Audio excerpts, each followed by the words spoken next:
Hi everybody, I'm in the motel room in Tays Valley, West Virginia. So I've been reading this book, going through it. So first of all, let's talk about this picture. So this picture was taken on the Portsmouth branch, and I'm going to show you what it says on the inside of the book now about this picture. The branch local approaches the rickety overhead bridge of Franklin Valley, approximately halfway between Oak Hill and Jackson, eastbound on August 24th, 1974. It's a Saturday. How to know? The caboose is tucked in right behind the engine. For some reason, that was the standard practice on a Saturday as the crew went for what is called an early quit in the railroad industry. So this is not the normal way they did it. Now I'm going to show you an email from the author of the book, because I emailed him and he responded pretty quick. So here's the answer from Dwight Jones. And I won't read the, the top part of it, but as my caption states about the cover photo, the cab behind the engine was a Saturday thing, not sure exactly why. As you can see from studying the book, the local from the north used to run out of Chillicothe to Oak Hill. Don't know why my computer's doing this. During this time, I suspect the cab was always on the rear of the train due to running many miles on the main line between Chillicothe and the branch. When this local was cut back, it started sometimes at Hamden, sometimes at Wellston. Since this was all branch line running, it was probably not a big deal that the cab was behind the engine. Again, I only observed this on Saturday that I can remember. Perhaps it might have something to do with the number of cars in the train. I suspect a longer local might have necessitated cab on the rear. So there's the answer.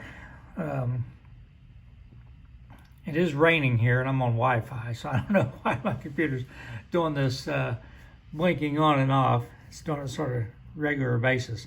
Always does it twice, then comes back. Anyhow, I intend to run the caboose on the rear of the train since they're going to Chillicothe. In my scheme of things, since I'm running to Chillicothe, I might as well keep on the rear of the train. However, I'll look in the book and see when it was exactly they started running, because actually I'll show you a map of the subdivision and talk about the operating pattern in the 60s through the 70s.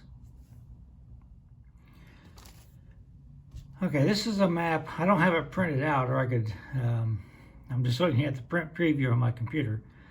Anyhow, this is a map I made, talk about my specific layout. One time the line went from Hamden to Portsmouth, and it was, it had through trains on it, especially ore trains. They would pick up ore from north of Hamden at the interchange with the C&O called Dundas, and run ore trains down to Portsmouth, because Portsmouth used to have some steel mills and things. Also, Jackson had a couple of steel mills.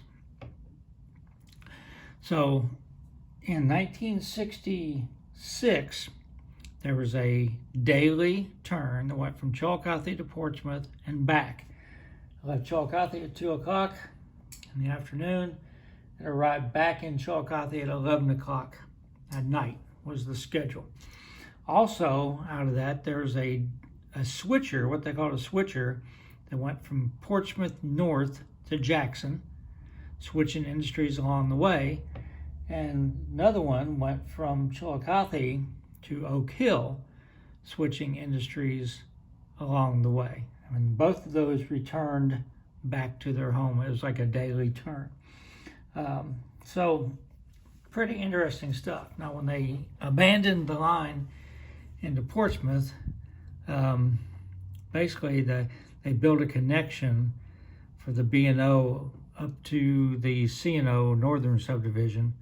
But by that time, Portsmouth was, they didn't have much business in Portsmouth, put it that way. So they kept cutting it back. But Portsmouth had a really neat little terminal. There's great pictures of it in this book. I'm not going to show any pictures in the book. It's copyrighted, so I'm not going to, sort of cabbage the pictures out of the book to show you guys. But anyhow, once they started doing that, one time they would have another switcher. Like after 1968, they had one that went from Chillicothe to Edmonds, which was down here south of South Webster, and returned daily except Sunday. They also had a Wellston and return out of Chillicothe. So the Chillicothe to Oak Hill turnaround was abolished March 2nd, 1968, when the Portsmouth was abandoned down there. And August 14th, 1968, they had a switcher based out of Wellston that went down to Edmonds down here, went back north to Hamden, left the interchange cars there, and then tied up in Wellston. And they had a Chillicothe to Wellston turn also. So operations varied some over the years. Of course, I model, nominally, 75, 1980, 85. I say 1985. I try to stick around 1980 as much as I can.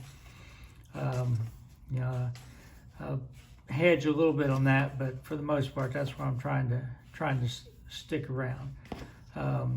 They use GP9s on the branch almost exclusively. They did occasionally have like a GP38, something like that, but it was most of the time it was a single GP9 used on the branch.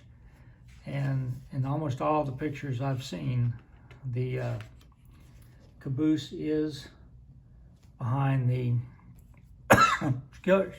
is at the end of the train. To close out the video, let me just sort of leaf through the book and sort of show you the format of it. There's a lot of company memos and things like that.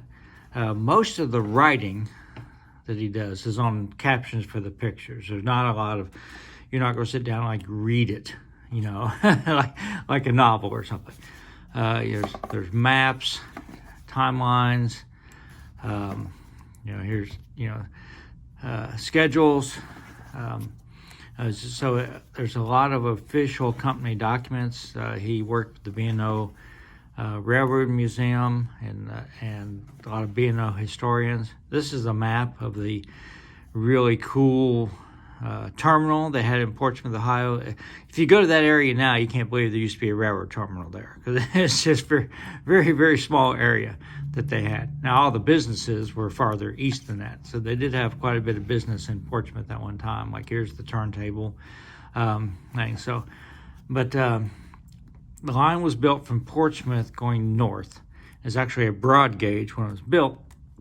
So that's the geological, well, not geological, I guess geological order that he does the starting in Portsmouth and heading north.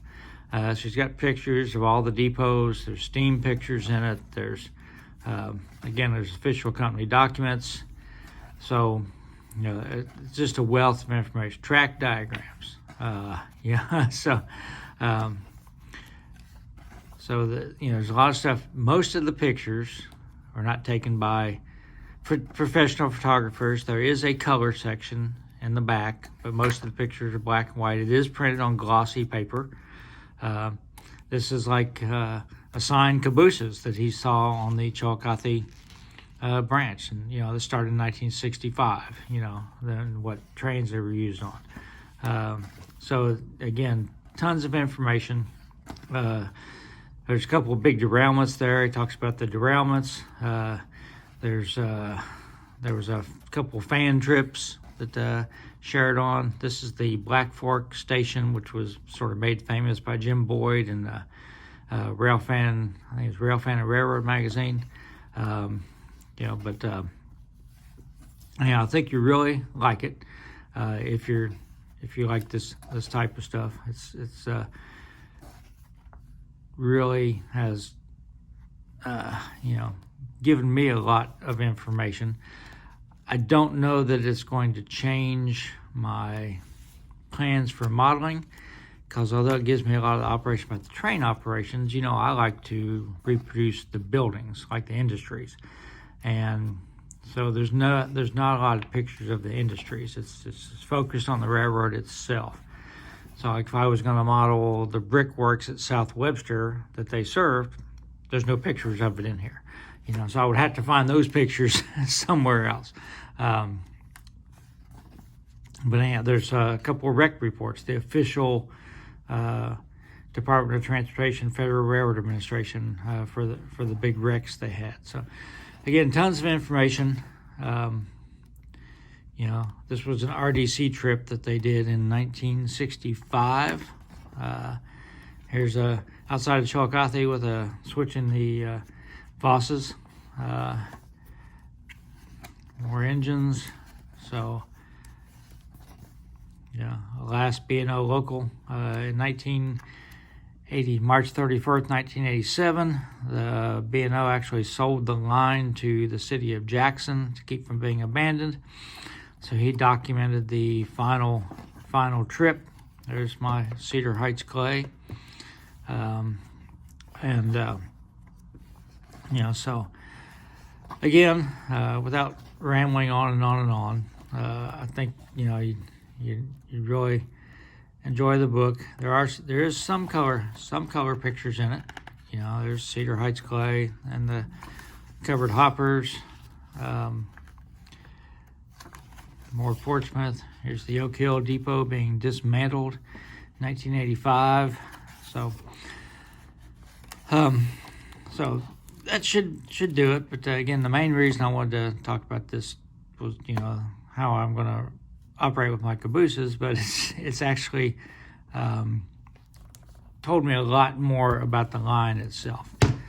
And I'll tell you about this in another video. Everybody stay safe.